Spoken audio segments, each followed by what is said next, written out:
She was through with him, and then so he decided to go to the next woman, have a child. Didn't work out. He goes to the next woman, and we've been able to find instances where he goes to 5 different relationships until he gets to the point where he can be the father that he wants to be. Wow. Actually, people not having the desire to want to get married, you know, like proceeding forward, and people feeling like I can have a child, but I do not necessarily need the presence of a father because I'm making enough money. Because fathers matter. Okay. Fathers matter.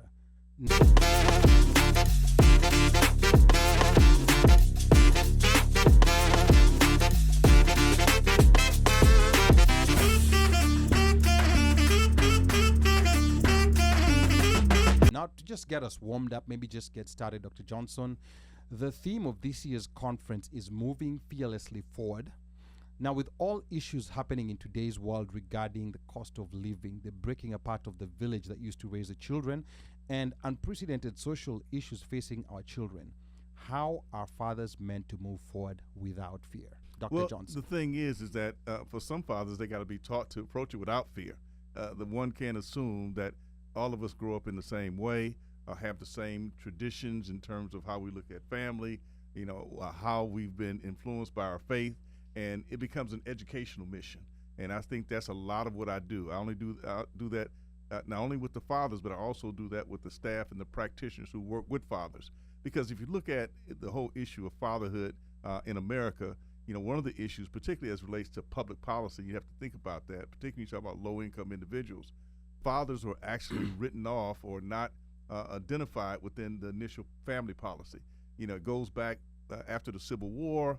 You know, when the charities began to support widows whose husbands didn't come back from war, they kind of drove the whole emphasis on maternal and child support for all those years. And then in the 1930s, with President Roosevelt, under the then Frances Perkins, who was head of Department of Health, Education, and Welfare, she got Roosevelt to establish what they call aid to dependent children. But the focus of it was not on women of color, but primarily white women who were widows. But the thing I want you to realize in that is that men were not included. The fathers, based on the initial way in which this work started many years ago, was assumed to be dead, not around. And so there's no on-ramps for fathers, and there's a lot of schools of social work that don't even address the whole issue of men and fathers when it comes to families. And organizations like mine have come around, you know, to say that fathers matter. The first federal legislation that we had in this country to focus on fathers was called Fathers Count.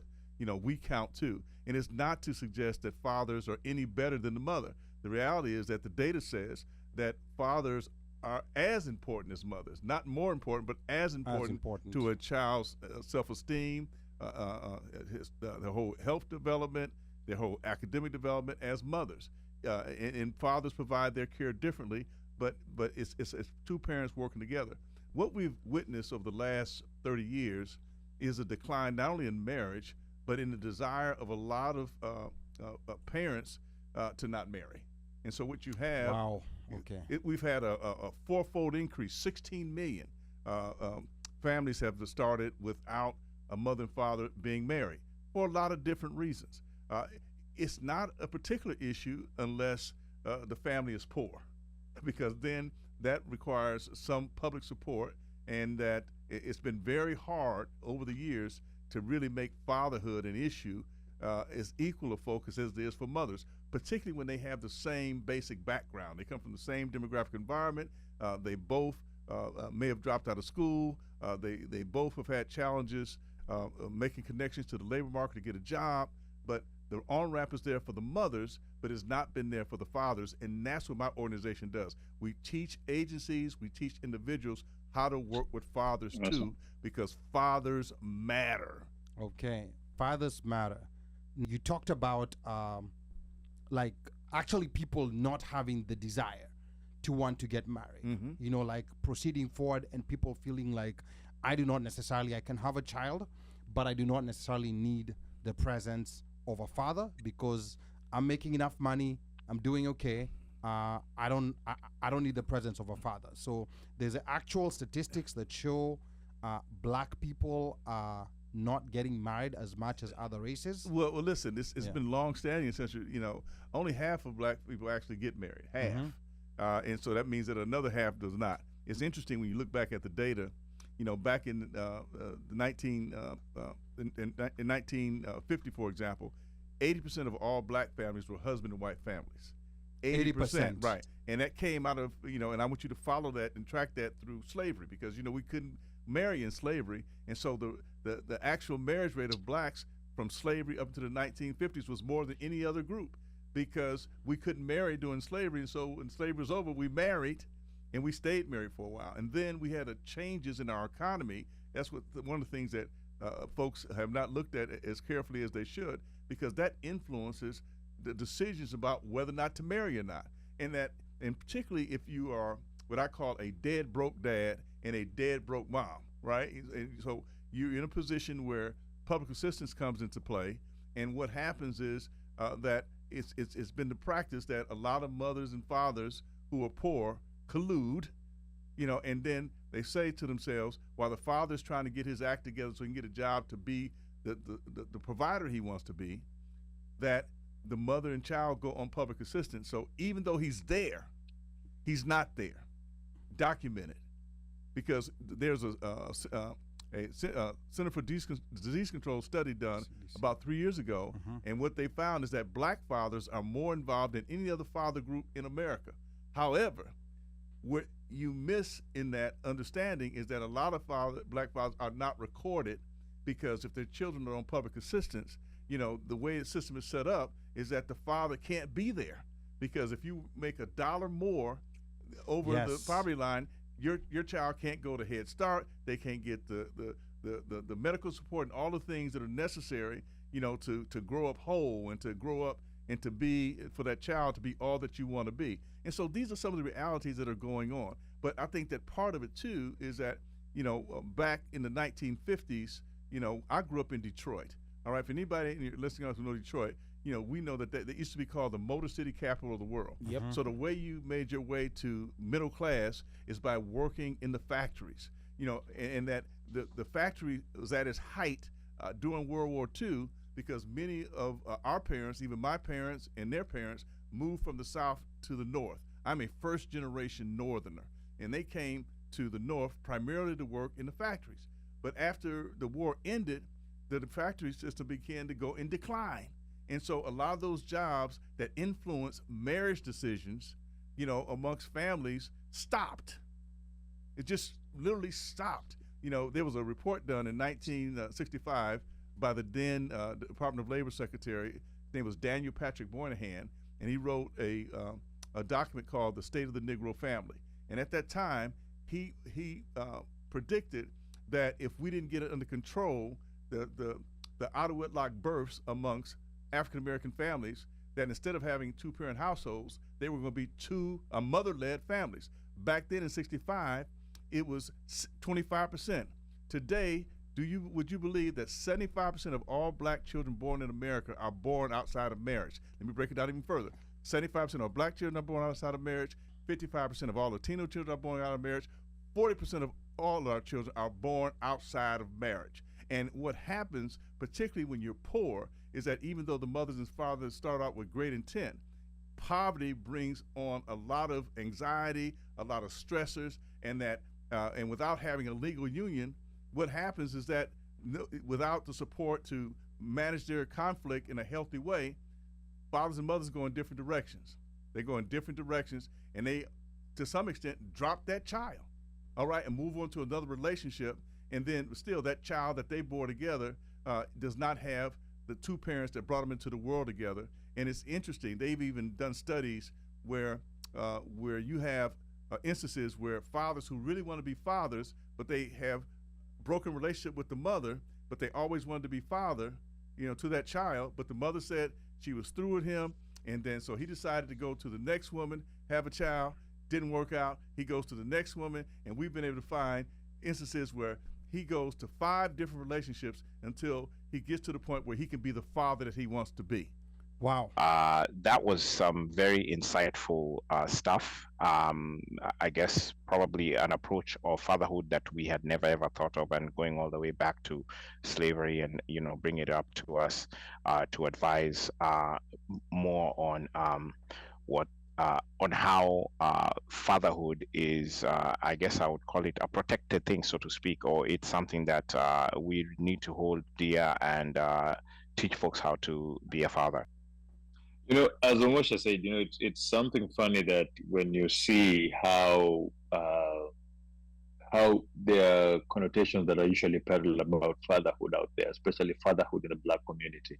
Now, the way that introduction just went and showed you how far back this goes, and it goes back to the one thing that most people usually say about the Black community, systematic racism. And we try not to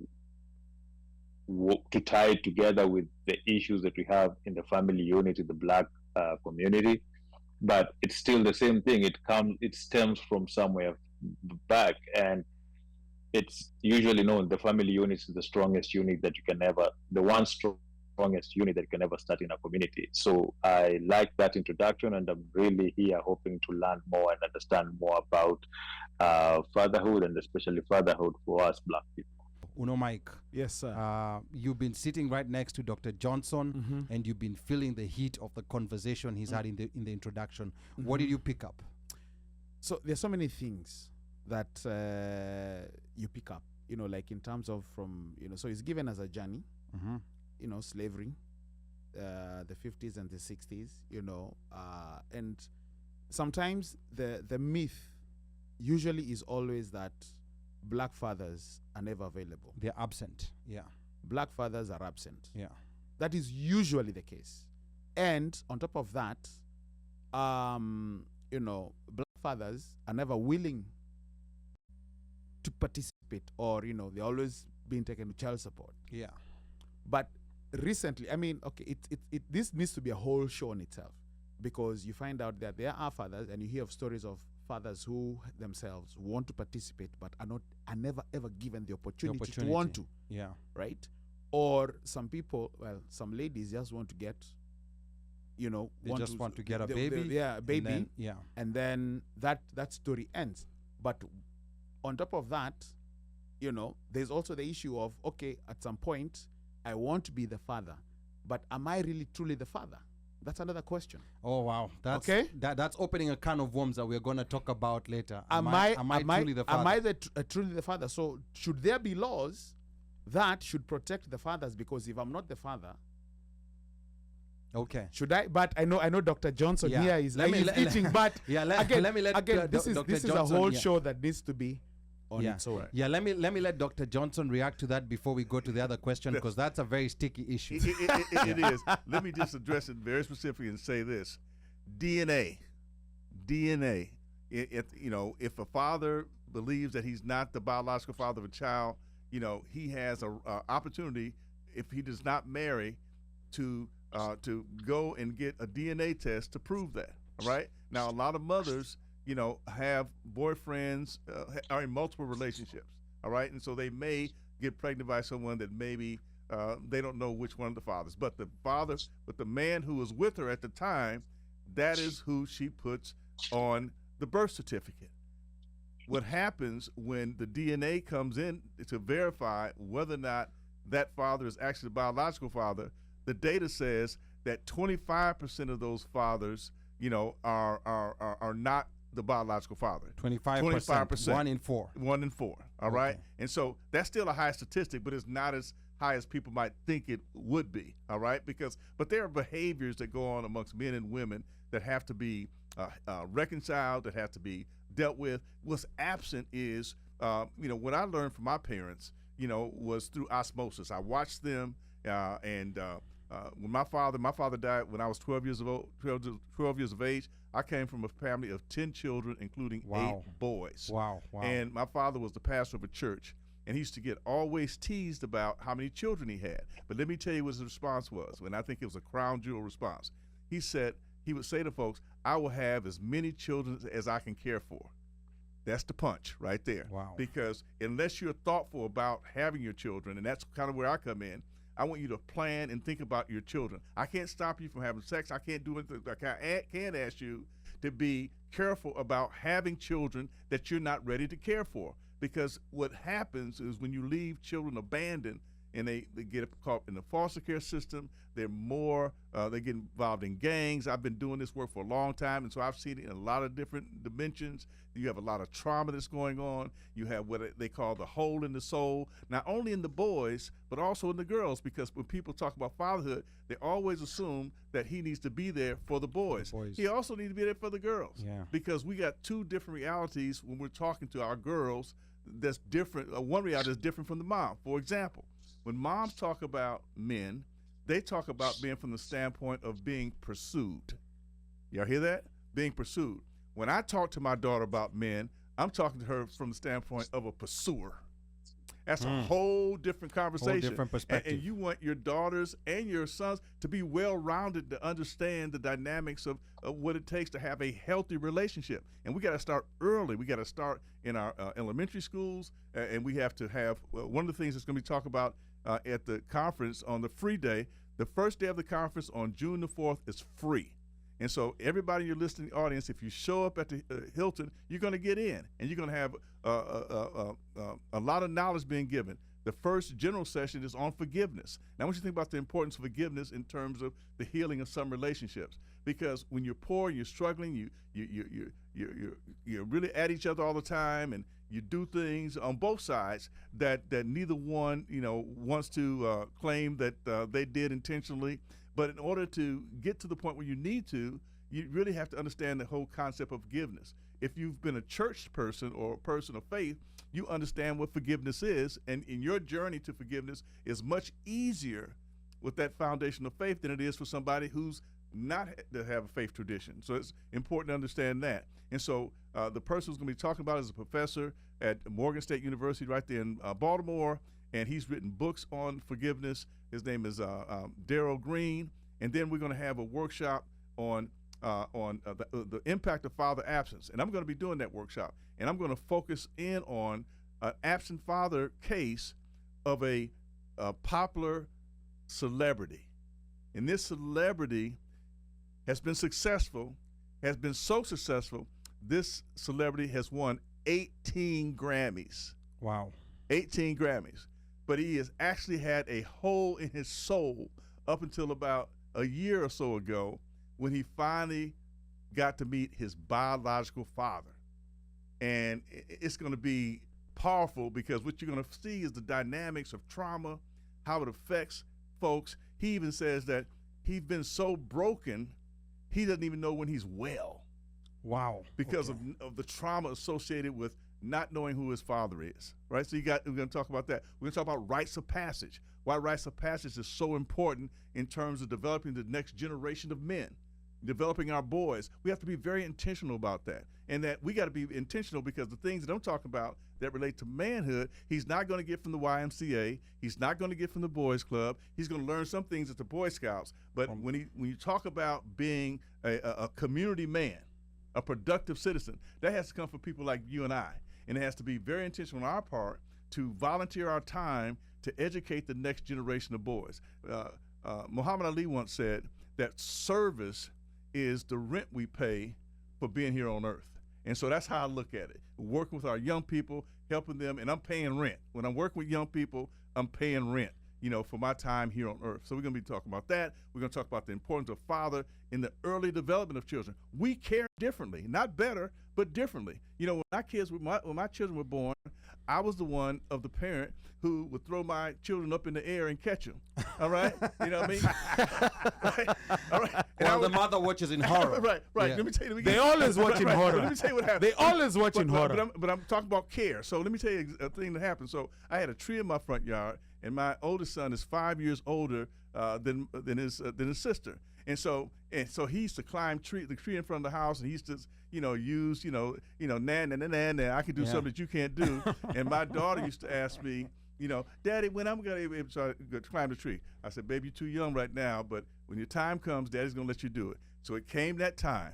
And so I said, baby, you're going to climb this tree. So I picked her up. lift her up. She started climbing that tree, and then her mother was driving up in the driveway, and she said, I can't even say the name she called me. It was Sailor's English, right? Wasn't a very good name. Not a good name. It was Sailor's English. Yeah. And she said, get my baby out of that tree, all right? But I would argue that what I was doing is providing my form of care, and what she was doing was providing her form of care. You see the difference? There's a kinesthetic difference between the two. Absolutely. Right. We even talk to our children differently. I never used the phrase "goo goo gaga."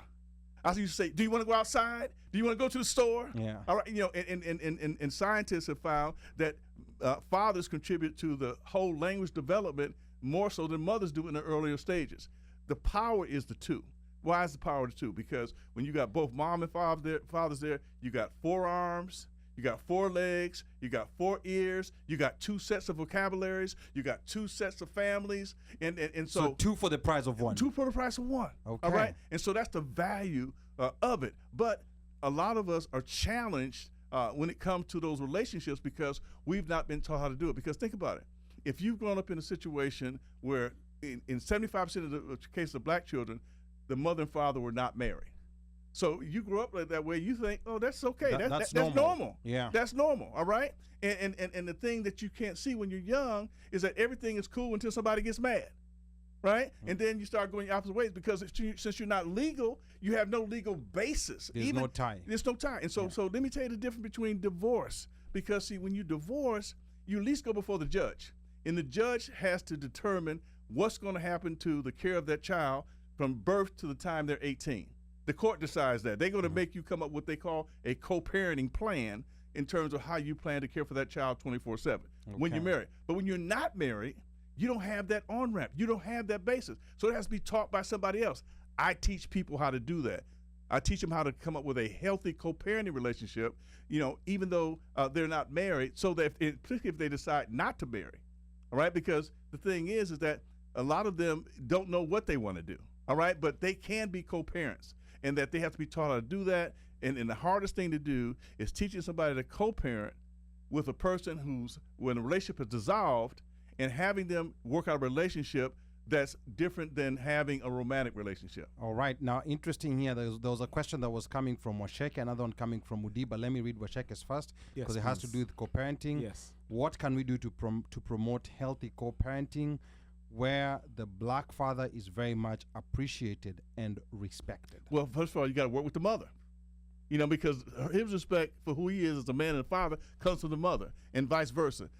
Our public assistance system has never required that the mother go through parenting classes, right? The assumption is that since the child is staying with the mother, that she is the model She's parent. Experienced, and that's not necessarily true, all right?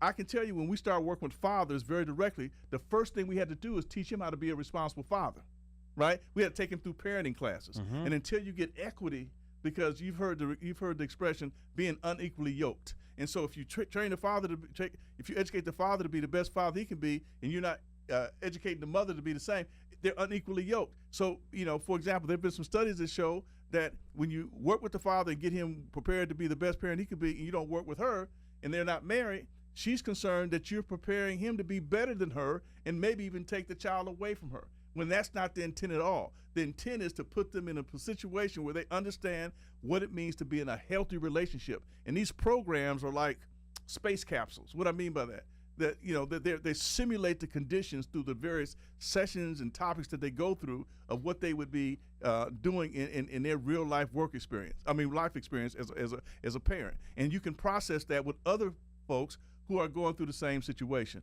But I think that the answer to healthy co-parenting is to make sure that both parents get the same knowledge. And if they read my book, Your Journey to Co-Parenting, they both will be on the same playing field when it comes to developing a healthy relationship.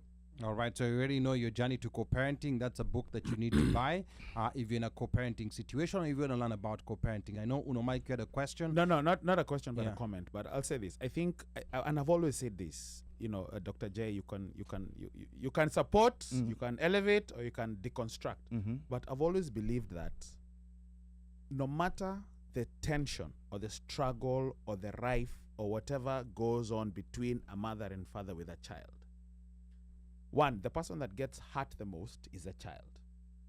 2, that child will not and will never always be 1 or 2 or 3. At some point, that child will be 18 and become an adult. And I think once parents understand that this tussle that is here because of rights or because of, and let me just say, believing that I can get child support, I can get so much money because you earn so much or whatever, that is only just before 18 years. But in that 18 years, what are you doing to this child or the children? What exactly, out of this tussle that is going to go on,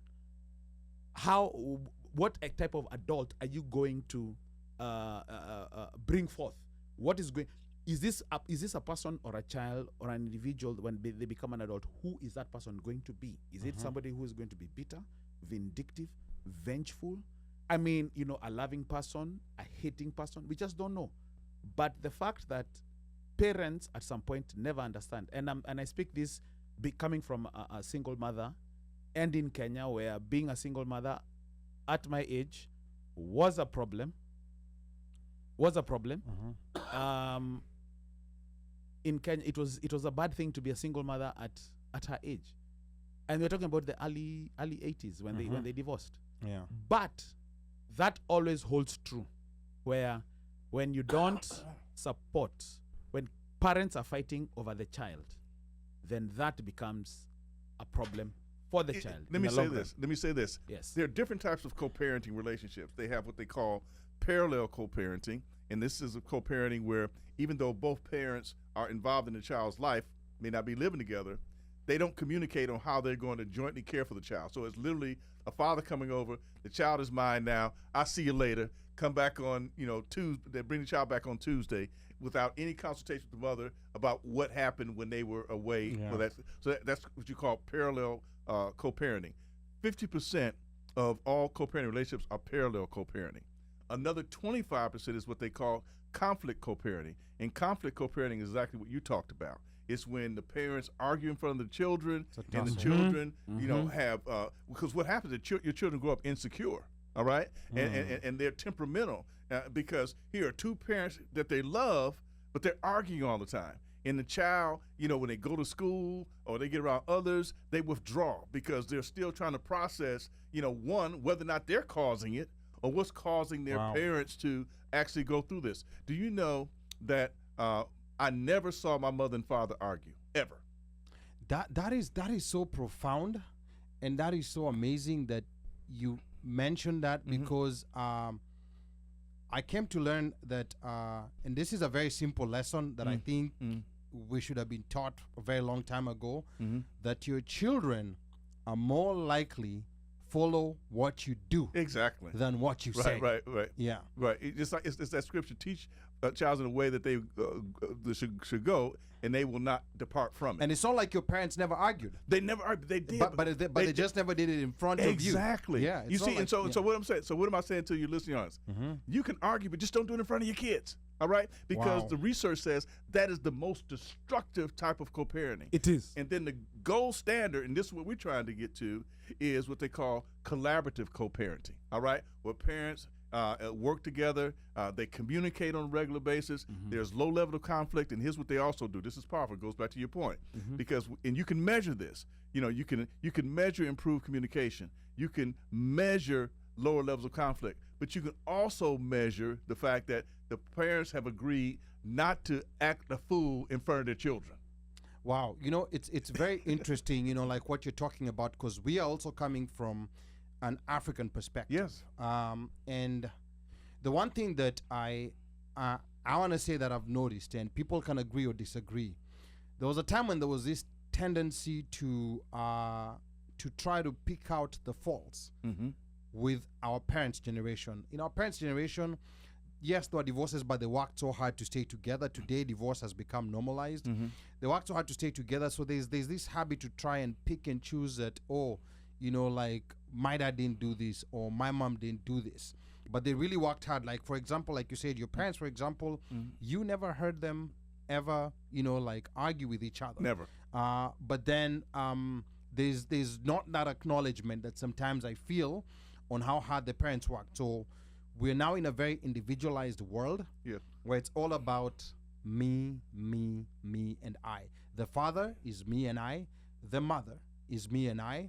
And then the children are caught in between. Right, and let me say this. I've done this work all over the world, all right? Okay. Hence the fact the conference is called the International Fatherhood Conference. Yeah. When we got that name back in 1998, we received a grant from the Hague Foundation, from the Bernard Van Leer Foundation located in The Hague.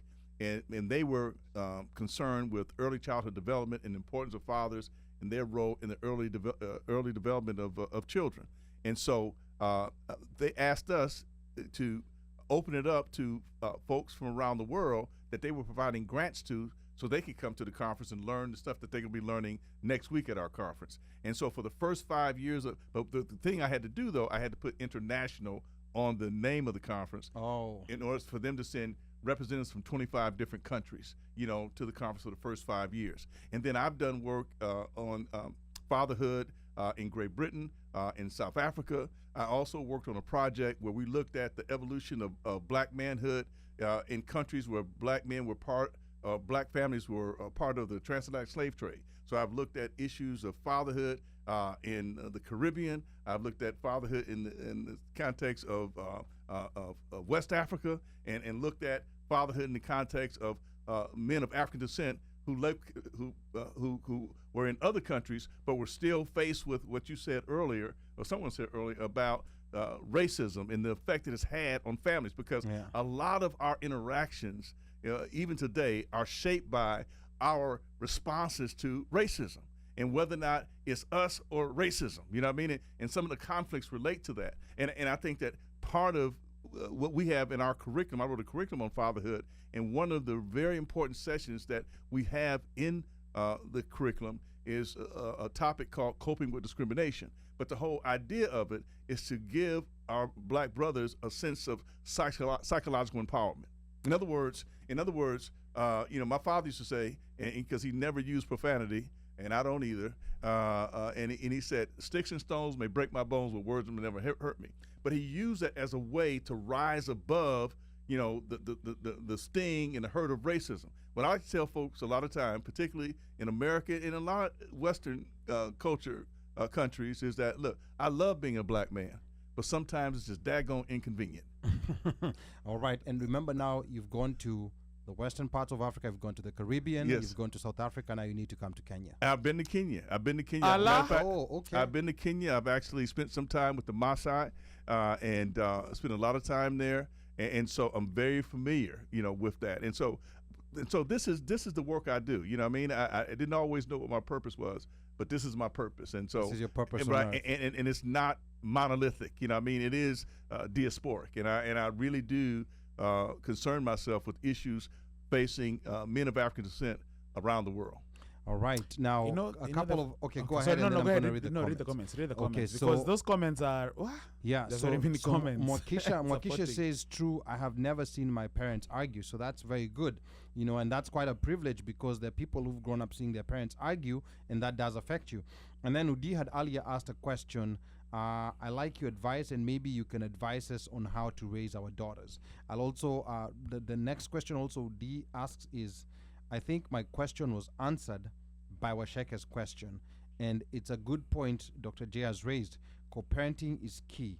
If you show your kids treat each parent as friendly, then the kids will pick it up. And then Washeka says, in our Kenyan environment, there was always a safety for kids who are being raised by one parent. Parenting and the responsibility of raising the child to a healthy adult was undertaken by the whole village. Unfortunately, with the adoption of the Western way of life, we are losing this. It's overwhelming, I guess, and some of the things that Dr. J is bringing forth about, the family unit, the family structure, our parents, and seeing how they interacted with each other or didn't interact with each other. I can speak for myself. I saw my parents, argue, and the effect of that for me, I don't know if I'd say, I think I would say it has been negative in some aspects, but also has made me cautious about certain things or maybe it has also made me become more unfeeling in some areas. So you see what happened and you say, I don't want to be like that.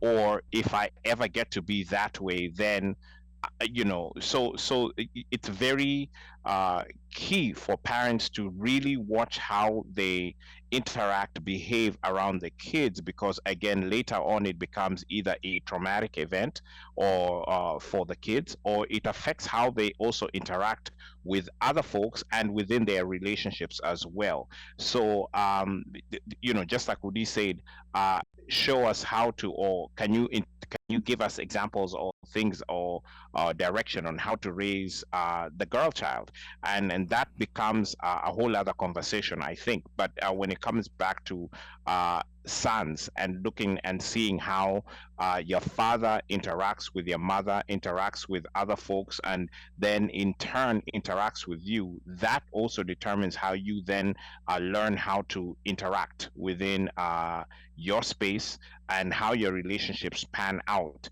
And it also sets you up for either failure or for success. So it's very crucial, and the parental units need to understand that, especially when you're dealing with black males, and I would venture to say in America. Right. Back to your studio. I would say black males and black females. Again, because what I really want us to understand about the importance of parenting is the two parents and the role that each of them play in influencing the behavior of both our boys and both of our girls. My simple response, but I think it is pregnant, is the way that we raise our girls is to teach them to be girls as long as they can.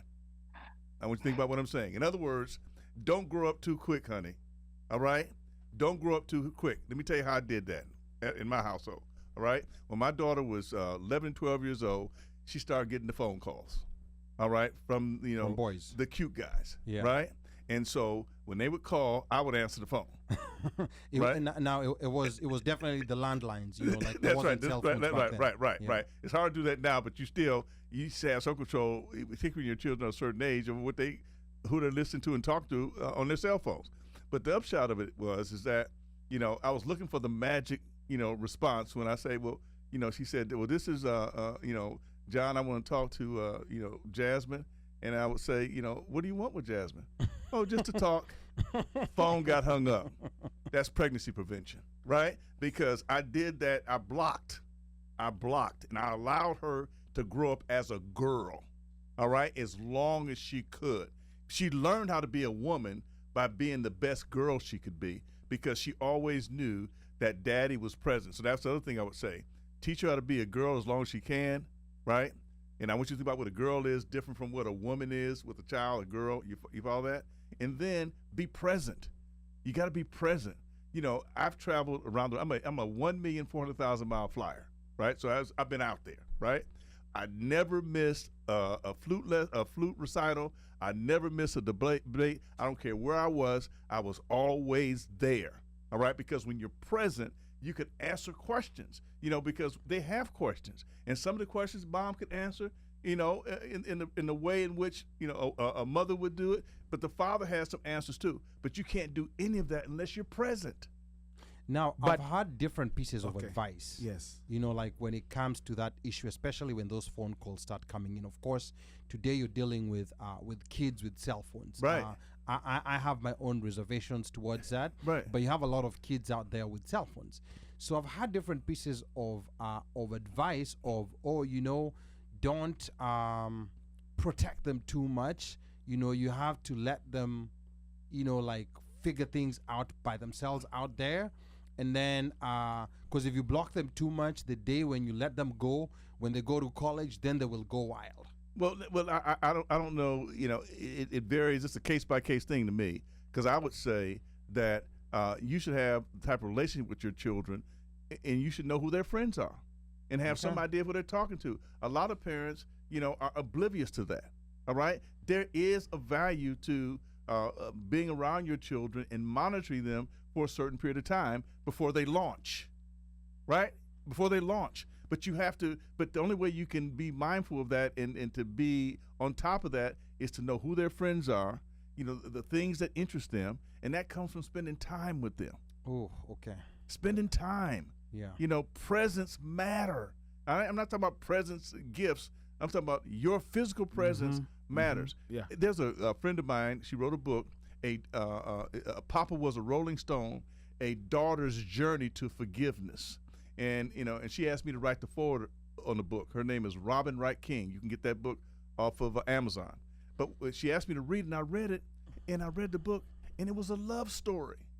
It was a love story of a daughter who wanted to be a daddy's girl and never had an opportunity to be that. And guess what? The father only stayed 5 blocks away. Wow. But he never visited. He never visited. I'm going to bring a point up here, all right? In that situation, he was staying with his parents, right? He was staying with his parents. I would argue that part of the relationship challenges we have are culpable by extended family members, because they know when either mom or dad is involved in something, and they allow it to happen when they know they got children and they should be there for their children. All right, let me tell you where it raised its ugly head. Father died at 51. He died at 51 with 10 sets of children. 10 sets of children, all right? And her cousin got up, the one who stayed 5 blocks away, all right, where her father was living, right, who was in a position to visit her father, and she stood up at his funeral and said that she loved him because he taught her how to drive. Something so simple. Right, and here's his daughter down the street, her and her sister, their dad, and she's hearing this at the funeral, and it just broke her heart. That is painful. All right, just broke her heart. And she said that the only way she got free, and she would get into relationships, and none of the relationships would last. It's like the brother said, you carry that with you, and then it's hard for you to, really reconcile and have a good relationship with anybody else because you're still so torn and you're angry, and it comes out on the other person. But let me tell you what the solution was, all right? And it's a pregnant point again. She said until she got to the point where she forgave her father, right?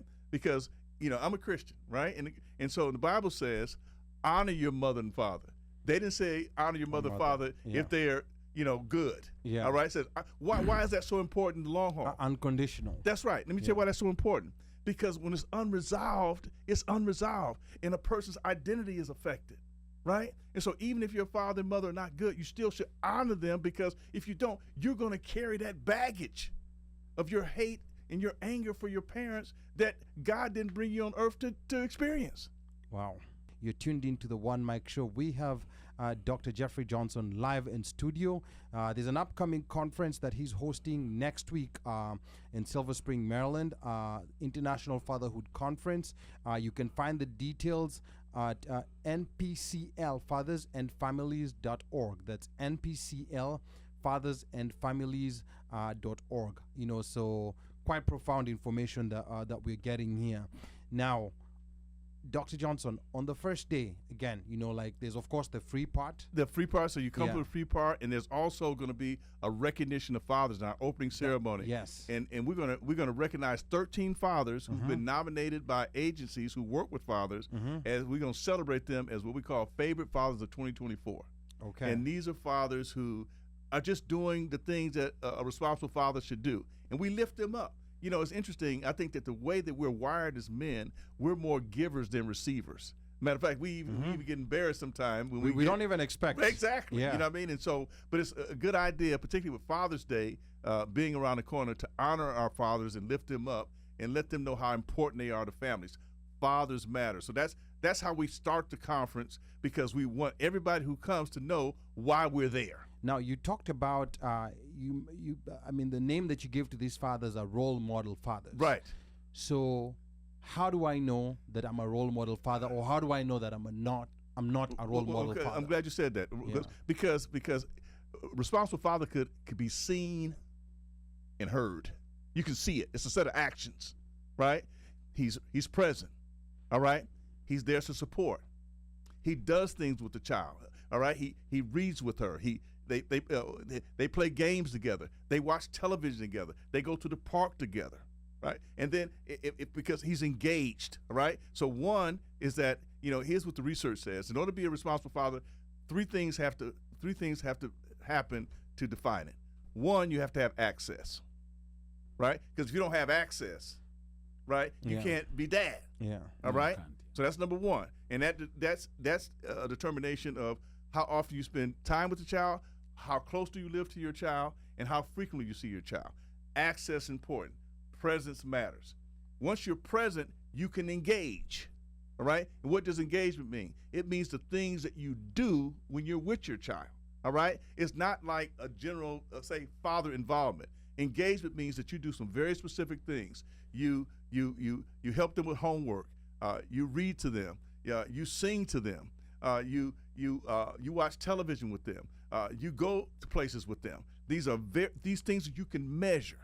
And then the final is responsibility. And what does responsibility mean in a broader sense? All right, here it is. You ready for it? Fatherhood responsibility means everything short of birthing the child and breastfeeding. Everything short of birthing the child and breastfeeding. So that's fatherhood. Okay, let me process. Let's process that. Let me process this. Everything from everything short of breastfeeding and birthing the child. Right. So changing diapers. Yep. Walking. Yes. Cuddling. Yes. Sleeping. I mean, putting her to sleep or him to sleep. Right. Mm-hmm. Walking. Feeding. Mm-hmm. Burping. Wow. Doing her all hair. that. Doing her hair. His hair. Take him to the store. Right. Take him to the barber shop. Exactly. You see, because once you diaper, have access, there we go. Well, it's every, because see, the thing is, I think that because people often have to say, Doc, what is the difference between fatherhood and what's the difference between fatherhood and men? What's the difference between fatherhood and parenthood? I say men, and then they ask me what the difference between motherhood and a woman and parenthood. I say women, because father and women, men and women become parents.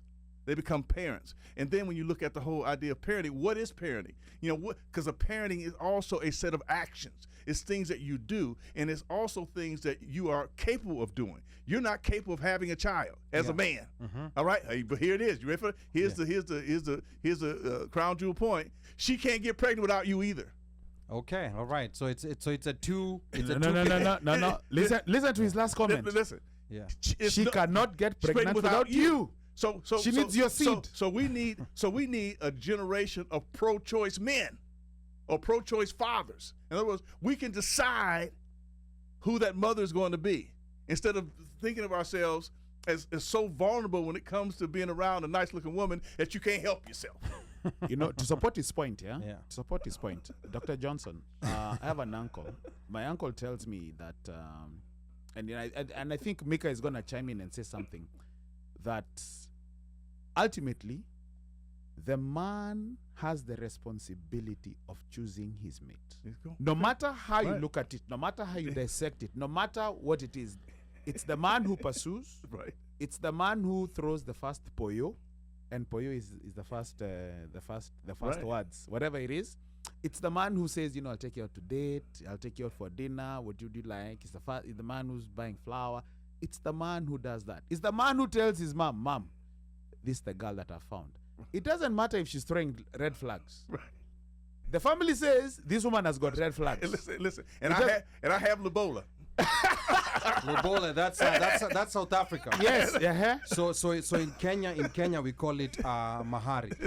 Exactly. So at the end of it, if anything goes wrong in that relationship, my uncle will never look at the woman.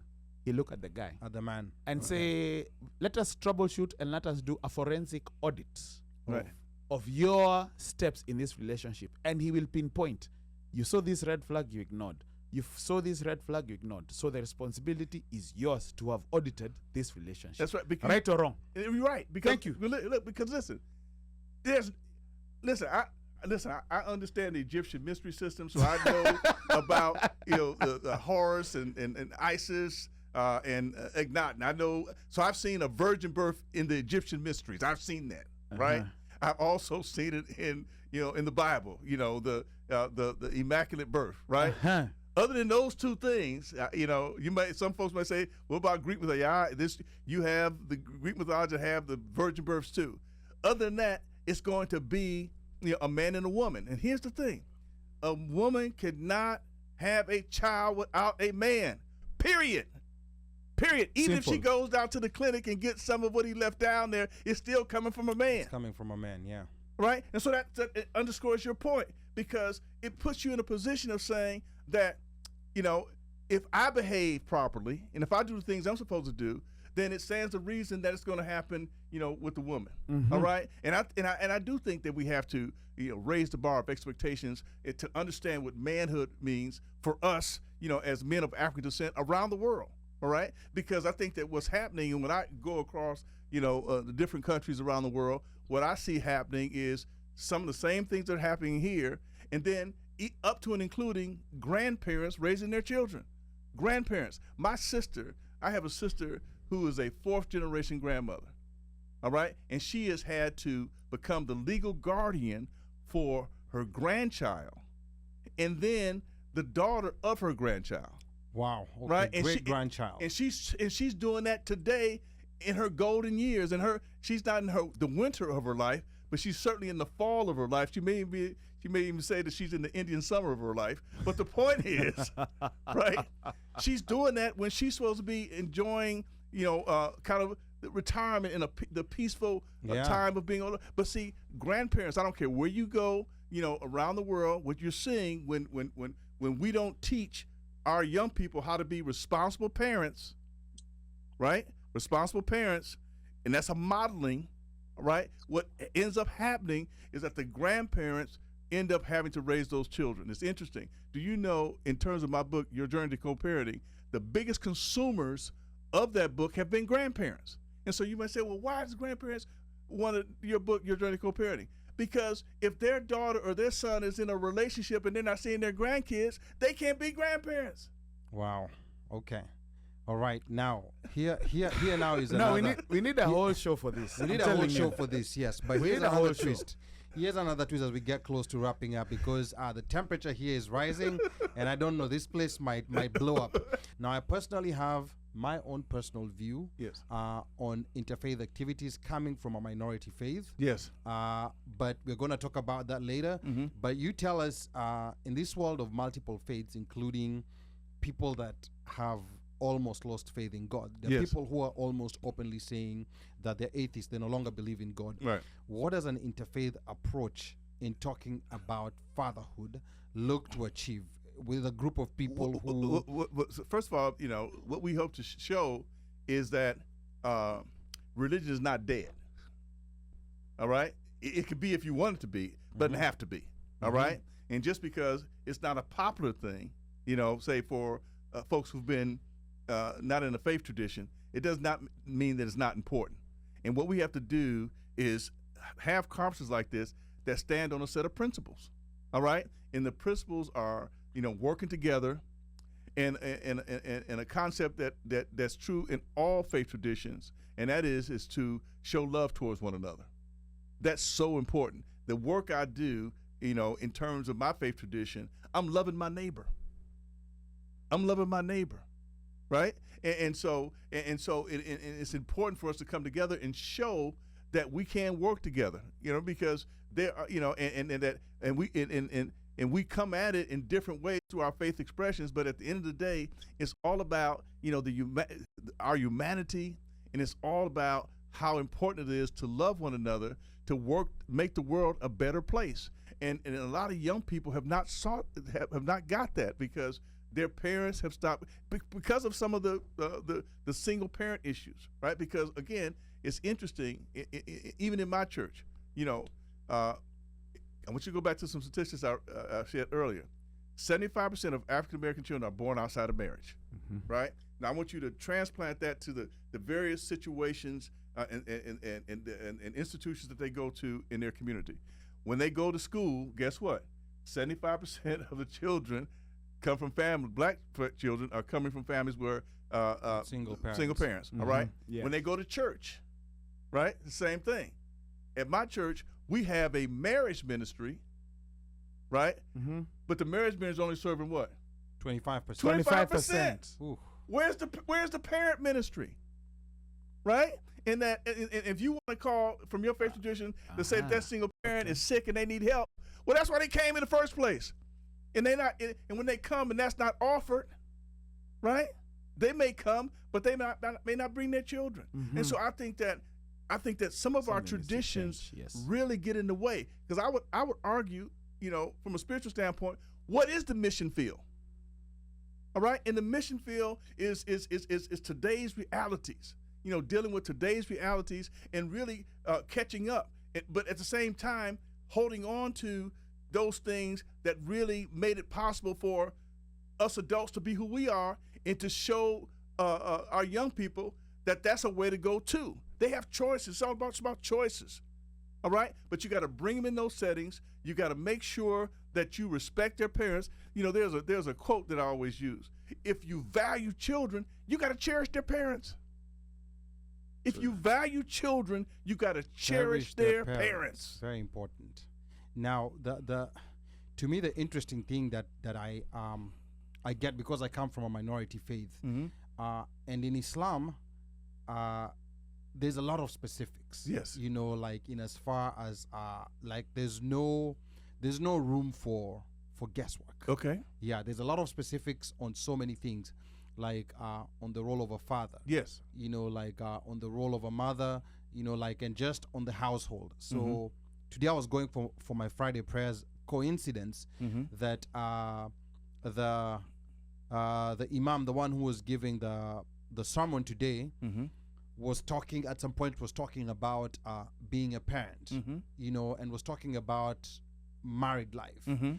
And he said the most interesting thing that he sometimes gets from people who are coming, like they're looking to maybe divorce. And the reason is that we no longer love each other. Okay. And the very interesting thing he said, like after, especially, if it's a man who's saying that after a woman has born your children, you have like 2, 3, 4 children. You've been together for 15 years. She's been loyal to you. So this is what you come and say that I no longer have the same butterflies I did 10 years ago. And I think this is something because of the romanticization of what marriage really is. A lot of people are coming into it without understanding. So right. There's the social media, the movie understanding of, its sunsets and all these good times. But there's those day-to-day realities that people have, that we're going to have moments where we are going to feel like killing each other. And that's normal. Like if you're living with someone, you're with someone, like for extended periods of time, that's normal.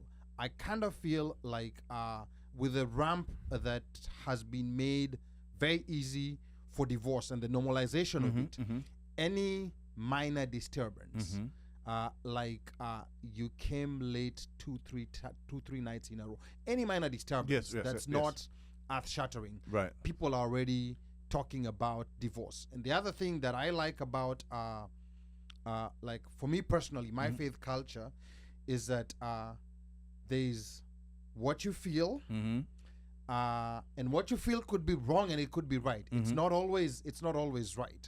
But then we have these guardrails that tell us, even if this is what you feel, you have to look at the overall situation, like your overall family, right? And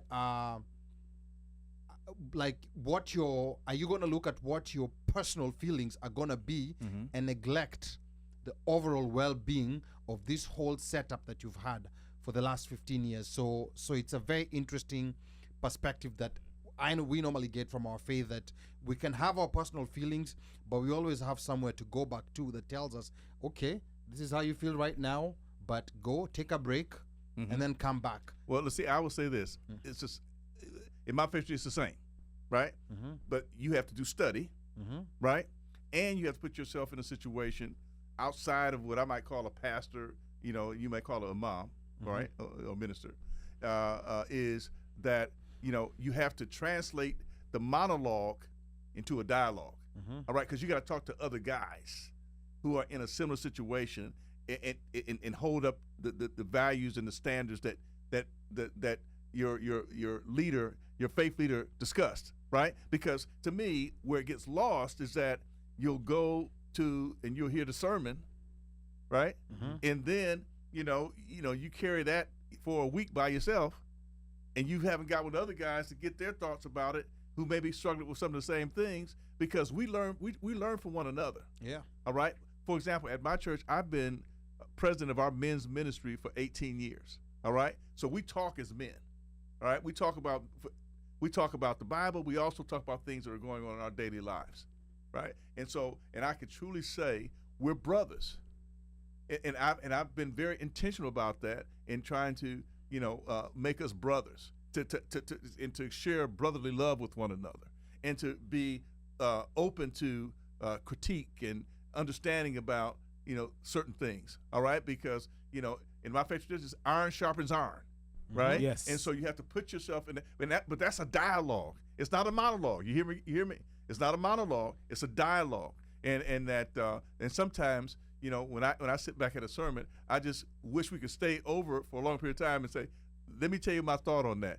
Tell me something different, all right? But that's not how it goes. You go in, you hear, and then you left. If you're not in a community of other men where you're talking about it and kind of coming to some resolution or some conclusion about what you've heard, you kind of do it on your own. And sometimes you get it, sometimes you don't, all right? So, but I do think it's important to study, your faith tradition, in my faith tradition, it's the Bible, because the answers are there. You've heard the expression, there's nothing new under the sun. All right. And so these things have happened, for hundreds and thousands of years. We're just babies when it comes to that. But I do think that as adult men, we have to be very intentional about how we prepare our boys, and that how we work with the boys from single families. It's in rites of passage. Yes. Because those boys get a chance to come in and, for example, we have a Father's Day program at my church. Same thing I do in my work life, I do at my church. And so we're going to have a big Father's Day, favorite father celebration, and we're doing it in collaboration with our boys in the Rites of Passage program.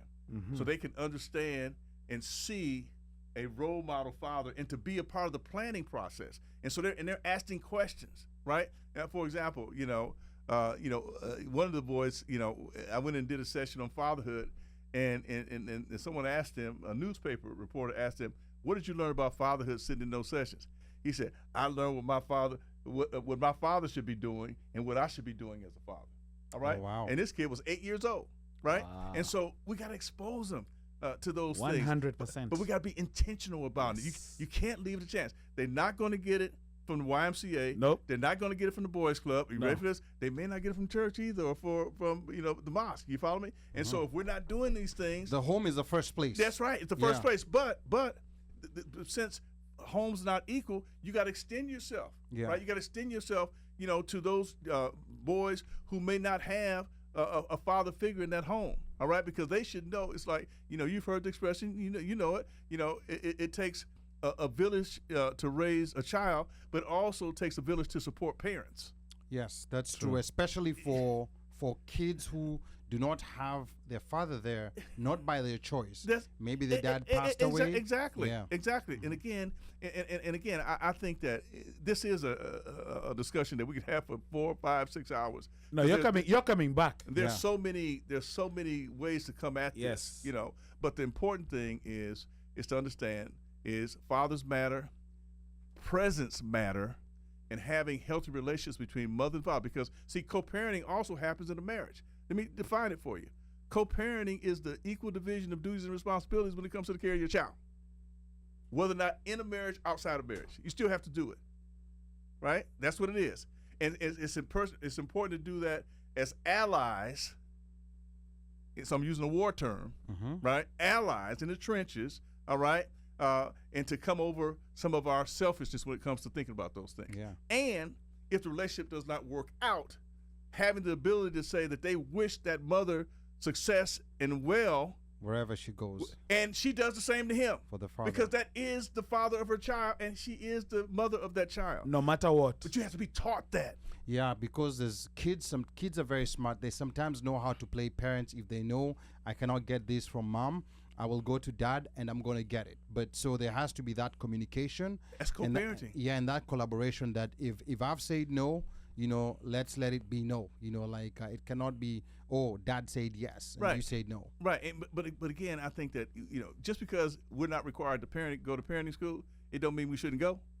Right? It's just not a requirement. It used to be in the public schools here, they had family life education. They took that out of the schools. They took it out, yeah. They took it out. They took Very it out of the sad. schools. Yeah. And so this is where you would have these conversations. And so if this not happening, we got to make it happen. And that's what people learn here at the conference, because when they leave the conference, they're going to go back to their communities and they're going to implement a lot of these ideas in their day-to-day lives. All right, this is what it's all about, because having the information and not going back and applying it and sharing it in ways that's going to transform communities. We don't want communities just to survive. We want them to thrive. Yeah. But the only way you're going to thrive is to understand what thriving means and to set high expectations for yourself. So even if you fall short, you still end up high somewhere.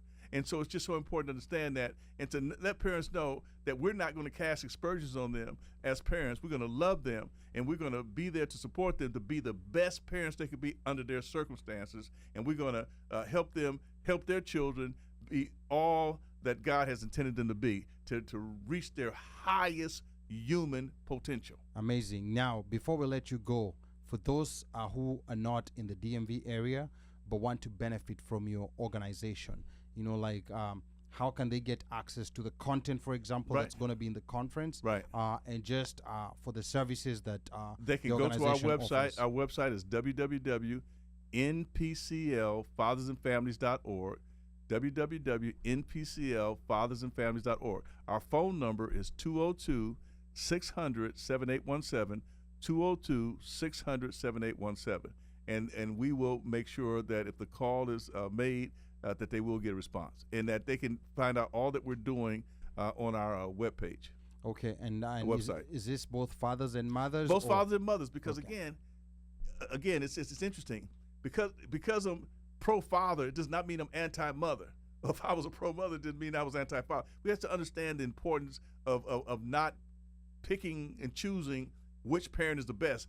Both parents are needed in the same ways in which fathers bring children to the world. The mothers have, through his role in the pregnancy process, the mother bears the child, right? And so it's like the two go together, all right? And so in our work, you'll find that we work with mothers, and we teach mothers about motherhood. We also teach mothers about fatherhood. When we work with fathers, we teach fathers about fatherhood. We also teach them about motherhood, because the two go together. Amazing. Now, 1997 when you started, and now we're in 2024. You've been doing this for almost 30 years. Yes. What's the one big difference between parenting in the 90s and parenting in 2024 that you feel like sometimes that the parents in the 90s do not understand the challenges 2024 parents experience? You hit it on earlier. Cell phones and social media. that requires a whole show. That's right. You know what I mean? That's it. You know what I mean? Because it's interesting, because the generation my mother grew up in and dad grew up in, they didn't even have TV, and they used to talk about how the family came together around the radio and used to listen to the radio. I grew up as a TV kid, first generation TV. But listen, for those kids who were born, after 1997, they came into a world of went internet. online. Yeah, exactly. Everything's changed. I remember when I got my first call from a friend of mine. He said, "You got your internet yet?" I said, "What is that?" Right? And then he told me what it was. Yeah. I signed up on AOL, and AOL got old. But the point is that times have changed. But I would say that is the biggest difference. But the other thing that I realized too, and this is one thing that I've realized in the work that I do. The peer influence of children is still great, both through social media and in their environments. And we really have to understand what's going on in their schools, in their day-to-day lives, because there's a lot of gangs, right? Trust me when I say, do not underestimate the gang presence amongst the girls and boys in a lot of our school situations, right? And so this is, and a lot of times when gangs are formed, it's because and their recruitment comes out of the fact that the older gang members know that you're coming from a broken situation, and they know and their recruitment to you is that, if you come with us, we'll love you and protect you.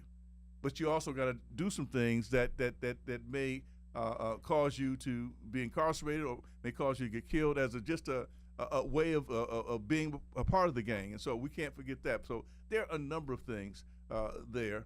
But I do think that, radio programs like this, and the content that you are allowing to happen is also a tool to educate and to raise awareness and to inspire people to think things in a different way and to do things that's going to be for the betterment of our community, and that's important to acknowledge as well.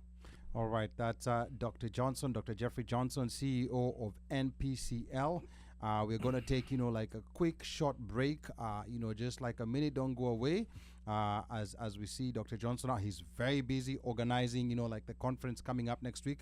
And we promise you that we are going to bring Dr. Johnson back on very focused, specific topics. Yeah, because his manager or person who's running things, yes, whatever, is around in the he's studio. around. Yeah. So she will make sure so that she will be scheduling that. Yes, we are going to be scheduling that and working on that. Yeah. Yes. On very focused, specific topics. Yes. Because I think one big difference that there is now, people who are fathers right now, is that a lot of people don't know places they can go. Right, exactly. When they have questions. Yes. Like, am I being a Yes. bad father Yes. by doing this? Yeah. Like, So, am I... and the fight this- and the struggle and the And you misunderstanding. should know there are a lot of fatherhood programs in the DMV.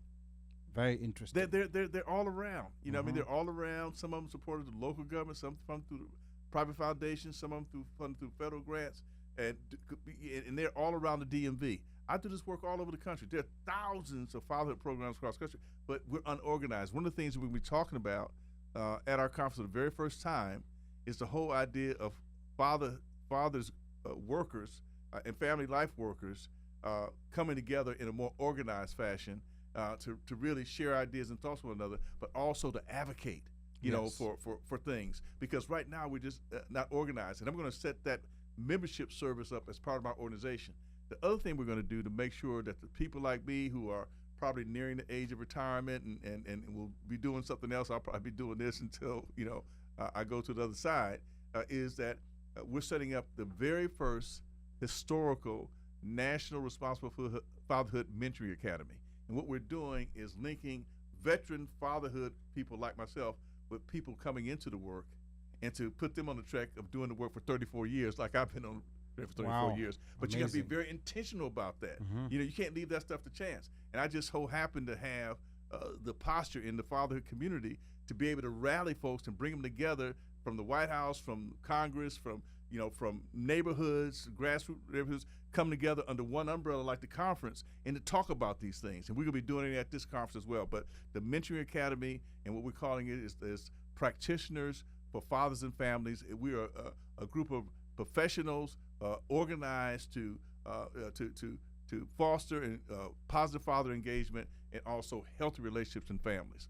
But in order to provide these services, it takes resources. So if you have the resources, there has to be policies in place, at least on that side. But also, we want the business community and the private foundation community to understand their role in the process too, because a happy family man is also a productive worker. A happy family man is a productive worker. So